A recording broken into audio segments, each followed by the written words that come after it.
श्लोक 17 पाठ 2 गीता का सार दूसरा पाठ।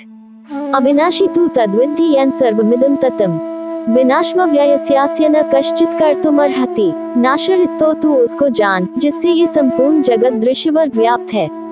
इस अविनाशी का विनाश करने में कोई भी समर्थ नहीं है। 17 व्याख्या। इस श्लोक में भगवान श्री कृष्ण अविनाशी तत्व के बारे में बता रहे हैं। वे कहते हैं कि इस पूरे ब्रह्मांड में जो भी कुछ भी है उसका एक अविनाशी तत्व है जो सब जगह व्याप्त है। इसका तात्पर्य यह है कि ब्रह्मा, विष्णु, महेश और सभी प्राणियों के अस्तित्व के पीछे एक अनश्वर तत्व है।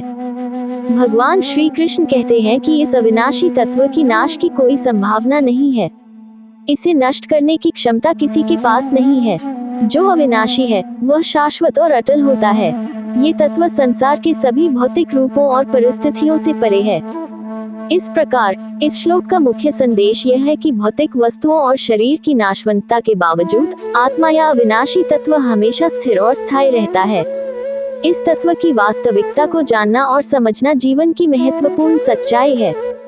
श्लोक 18 पाठ 2 गीता का सार दूसरा पाठ। अंतवन्ते में देहा नित्यस्योक्ता शरीरिणः अनाशिनो प्रमेयस्य तस्माद् युध्यस्व भारत। इस नाशरहित, अप्रमेय, नित्य स्वरूप जीवात्मा के ये सब शरीर नाशवान कहे गए हैं, इसलिए ही भरतवंशी अर्जुन तू युद्ध कर। 18 व्याख्या। इस श्लोक में भगवान श्री कृष्ण ने शरीर की नश्वरता और आत्मा की अनश्वरता की बात की है। अंतवन्ते में देहा, ये शरीर जो वर्तमान में हमें दिखाई देता है नश्वर है। इसका जन्म और मृत्यु होती है, इसलिए यह समाप्त होने वाला है। नित्यस्योक्ता शरीरिणः, इसके विपरीत आत्मा, जिसे शरीर में रहने वाला कहा जाता है, नित्य है। आत्मा को जन्म और मृत्यु का कोई अनुभव नहीं होता।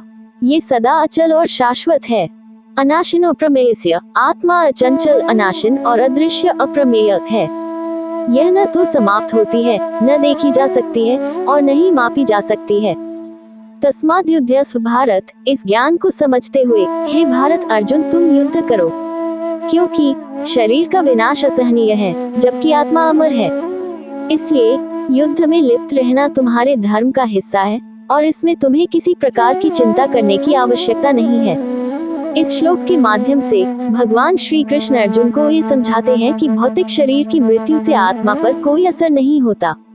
आत्मा अमर है और इसलिए वह अपने कर्तव्यों को निभाने में किसी भी प्रकार की संकोच या डर का शिकार नहीं होना चाहिए।